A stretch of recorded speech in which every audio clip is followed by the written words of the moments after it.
When can you finally stop saving for retirement? I'm a certified financial planner, and my firm has helped people successfully retire over the past several decades. And if you're over 50, maybe you have $1 million saved, I'm going to tell you something that might surprise you. There's a very real chance you're working and saving for a retirement you've already fully funded.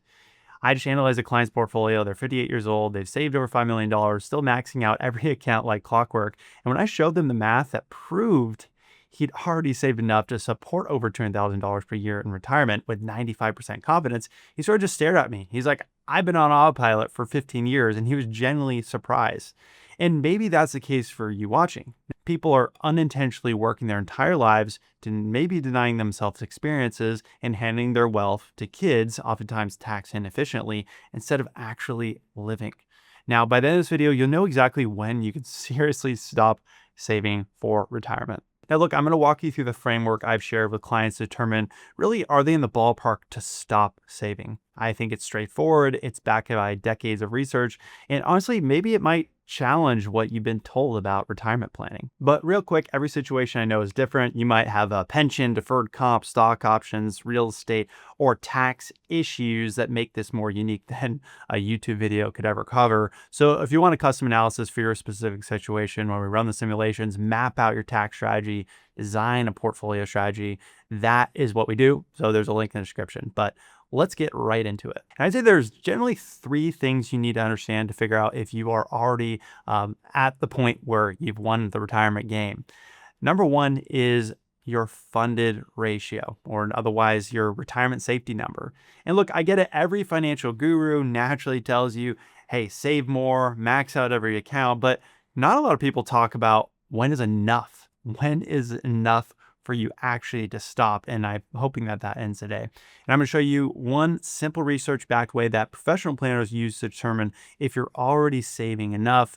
And again, this is your funded ratio. And guys, it's really, really simple. So let me quickly break down the simplicity of this funded ratio. Number one, you take what you have, divide by what you need. And that's it. Basically take your annual retirement spending, multiply it by 20, and that's it. This is based on a 5% withdrawal rate. And before you freak out thinking that's too aggressive, let me show you something that you'll probably find maybe reassuring about spending more than 4%. This chart from Income Lab shows historical sustainable withdrawal rates going back to 1911. And you see this gray line at 5%. Well, historically sustained withdrawal rates are rarely below 5%. In fact, the only time it would dip below that line was during the 1960s, which was literally the worst time in history to retire.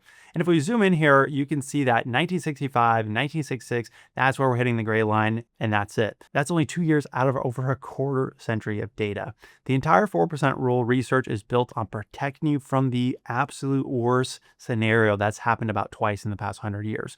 Now, I'm not saying to be reckless, but basing your entire spending strategy on 1965, that's like never leaving your house because there was a tornado in Kansas once. And even Bengen himself, the author of the 4% rule, explained how this was really designed as a framework, as a worst case scenario to help give retirees confidence. So let's use 5% as our baseline. Of course, you'll need to adjust slightly for state or federal taxes, but if you need $120,000 per year in retirement, rough math would say you need about $2.4 million saved, right? 120K divided by 5%. That's how I got the math here. But let's move to step two, which is calculate what you currently have. This is usually adding up everything, 401ks, IRAs, brokerage accounts, any investment accounts earmarked for retirement. And of course, don't count your primary residence unless you plan to downsize and use that equity. Now you at least have a baseline for getting close. Step three is subtract guaranteed income. Now, every $1,000 a month in Social Security or pension lowers your portfolio need by about $240,000. So again, if you need $120,000 per year, but Social Security is going to give you $40K per year, you only need to cover $80,000 from the portfolio.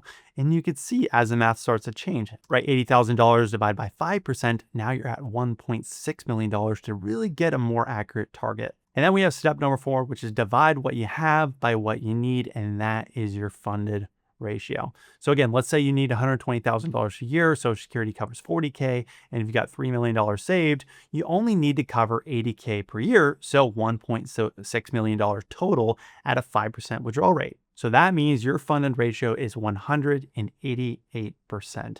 Now, what does that mean, right? Here's what it means according to the research. The research found that at 100% funded ratio, you have around 82% success rate, 120, 94, 150, 97, and 200, you have a 98% success rate. But what was interesting was that according to this research, after hitting 150%, you start to hit diminishing returns. You're not buying safety anymore, you're buying missed experiences. And Blanchett's research backs this up. After 90% Monte Carlo success, each extra $100,000 you save barely improves outcome, only by about 0.5 to 1%. So you could work another 5 years for a 1% gain in terms of success. So if you calculate your funded ratio and you're above 130, 140%, you could seriously start asking yourself, what am I saving for at this point? Now, here's the thing. Even if the math says you're good, I know exactly what you're thinking. But Matt, what if there's another 2008? What if I live to 100? What if healthcare costs explode? And you'd be right. Right? This is where it gets to a point where the math can only go so far because the psychology of retirees probably might describe you more than you think. The Employee Benefit Research Institute found that 40% of retirees with over $1 million still worry frequently about running out of money. Not because they need to, because fear doesn't go away with more money. It just starts to move the goalposts. I've seen firsthand, I've had people reach out sitting on $6 million who've been eating at home for 15 years to be responsible. When I showed them, hey, you could spend over $300,000 a year with high level confidence, they were sort of in disbelief. The problem is that we only have a small window of time once you get past your 50s to make the most use out of the money you saved, and the data backs this up, right? Stanford says the number one retiree regret isn't saving too little, it's not spending more with family. And medical research shows you only get 8 to 10 good years of the go-go years of active retirement. And the Journal of Financial Planning found travel spending drops 60% after year 15 in retirement. So you want to use your money while you still can. So here's a helpful reframe that might change your mind. You're not a spreadsheet, you're human, and humans adapt. Now, I started this video mentioning a 5% draw rate can be sustainable even during some of the worst times in history. But here's something that gives retirees, a lot of my clients especially, a lot of relief. And it's that you're not married to your withdrawal rate.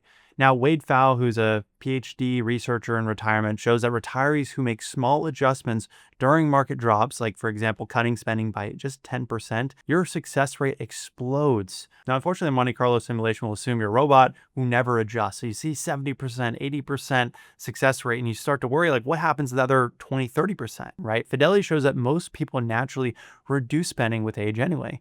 And 100% baseline at 65 to 74, then down to 89%, then 73% of your original spending needs. So if your funded ratio is above 130% and you're still maximizing accounts at 60 and you're sacrificing what the life you want to live, the marginal benefit is quite low if your intention is to try to save enough. Okay, so let's say you understand the concept and the research, your funded ratio is 150%, you're 62, and you're like, hey, maybe I'm ready to stop saving. There's something that's even beyond that most people miss, and that is continuing to save isn't just pointless, it can be expensive, especially for many of you that have large pre-tax balances. I have a client, $4.5 million portfolio, 80% in those pre-tax accounts, still maxing out contributions like clockwork.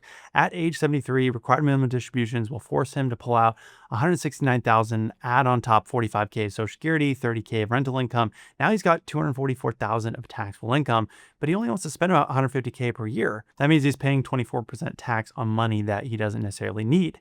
That's $40,000 per year every year in tax that he isn't ready to pay. So people are often worried about taxes in retirement and they think they can do nothing, but what if there is a smart way to actually withdraw money? Now, oftentimes when you're in your later working years, you're going to be in a higher tax bracket. So depending on your mix of investments, still deferring can make sense. But what if you stop working? Now, in those early retirement years before you reach RMD age, you are in the sweet spot. You stop working or you're winding down, so your income is lower, your RMDs haven't kicked in yet. This is what we call the retirement tax valley. Since you retire, instead of deferring another $50,000 to your traditional 401k, your income drops, then you convert that $50,000 from a traditional IRA to a Roth IRA. Yes, you're paying taxes now, but perhaps you're paying about 24% versus 32% later when we project the growth of your RMDs. Now, every dollar you convert is just one less dollar subject to RMDs at that higher rate. It could be one less dollar your Social Security gets taxed on, and it's completely tax-free when you withdraw it later, or for your heirs when they inherit, or you need a large withdrawal for a medical expense. The thing is, taxes aren't optional when you have a pre-tax account. What is optional is at what rate. Plus, again, this is a huge legacy planning tool as Roth IRAs pass tax-free to your kids. Those pre-tax accounts like traditional IRAs, your kids have to drain them within 10 years and pay taxes at their highest rate, which for successful kids that maybe your kid's a doctor and they're in a higher tax bracket, that's 37% federal plus state taxes. But here's what makes the strategy even more powerful. If you do retire and stop saving unnecessarily and redirect that money to Roth, you're accomplishing three things. Again, reducing your future tax burden. Number two, creating tax-free legacy and wealth for your kids. Again, three, freeing up cash flow and putting yourself in control versus forced income in the future. Now, a potential client told me last month, hey, I wish someone explained this to me 10 years ago. Now, the bottom line is if your funded ratio says you're oversaving, the smart move isn't just to stop, it's to pivot, right? What strategy do I need to think about going forward in terms of cash flow, leading up to retirement, saving over long term? So here's what I want you to do this weekend. Maybe a little bit of challenge here is number one, calculate your funded ratio. Again, that's spending divided by 5% minus any guaranteed income, and divide that by your number. This will get you in the ballpark. If you're above 130%, congratulations, but you now are in a position to be like, am I saving for something? Or am I sacrificing something that I can't get back? Number three is wanting a more in-depth strategy. Now, this will really get you in a good position to understand where you're at. But if you want a more in-depth strategy, that is when it actually makes sense to use software, have a real human walk you through, Monte Carlo, tax projections, conversions, timelines. That's what we do every single day. But I would say this, for some of you, you need to save or might as well have productive use of your dollars. But the real cost of oversaving is a life unlived, and you can't compound experiences. And time is the only non-renewable resource that we may be unintentionally trading our money for. Now, no one has ever told me, hey, I really regret taking that trip with my kids. But I've had plenty tell me, hey, I waited too long. I missed my window. And there are usually a few telltale signs I see as a financial advisor that tells me you are ready to retire, and they aren't really what you think. So I made a video about this topic that you can watch by clicking right here. Once again, this is Matt Calcagno, certified financial planner advisor at One Degree Advisors. If you'd like to talk to me or someone on my team about your plan to retire, you click the link in the description and we would love to chat with you.